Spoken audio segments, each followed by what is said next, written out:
Bakıyorum da robotumu hazırlamışsın Mucit. Bugüne kadar yaptığım en görkemli icat bu oldu. İşe yarayacak mı göreceğiz. Vay vay vay. Bakıyorum da robotumu hazırlamışsın Mucit.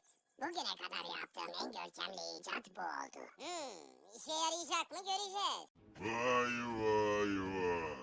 Bakıyorum da robotumu hazırlamışsın Mucit. Bugüne kadar yaptığım en görkemli icat bu oldu. İşe yarayacak mı göreceğiz. Vay vay vay. Bakıyorum da robotumu hazırlamışsın Mucit. Bugüne kadar yaptığım en görkemli icat bu oldu. İşe yarayacak mı göreceğiz. Vay vay vay. Bakıyorum da robotumu hazırlamışsın Mucit. Bugüne kadar yaptığım en görkemli icat bu oldu. İşe yarayacak mı göreceğiz. Vay vay vay. Bakıyorum da robotumu hazırlamışsın Mucit. Bugüne kadar yaptığım en görkemli icat bu oldu. İşe yarayacak mı göreceğiz. Vay vay vay. Bakıyorum da robotumu hazırlamışsın Mucit. Bugüne kadar yaptığım en görkemli icat bu oldu. İşe yarayacak mı göreceğiz. Vay vay vay. Bakıyorum da robotumu hazırlamışsın Mucit. Bugüne kadar yaptığım en görkemli icat bu oldu.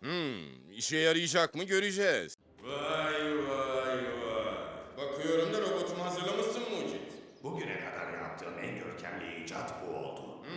İşe yarayacak mı göreceğiz. Vay vay vay vay. Bakıyorum da robotumu hazırlamışsın Mucit. Bugüne kadar yaptığım en görkemli icat bu oldu.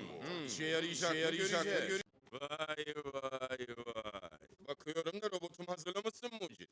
Bugüne kadar yaptığım en görkemli icat bu oldu. İşe yarayacak mı göreceğiz. Jiröküm kaşıyla yeşim. Hızlı taş giyilmek rögnemez bayrada henüz bu. Stejnum mısın alızamış doğuran mı röykap. Yav. Vay vay vay.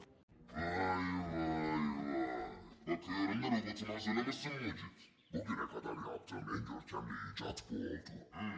İşe yarayacak mı göreceğiz.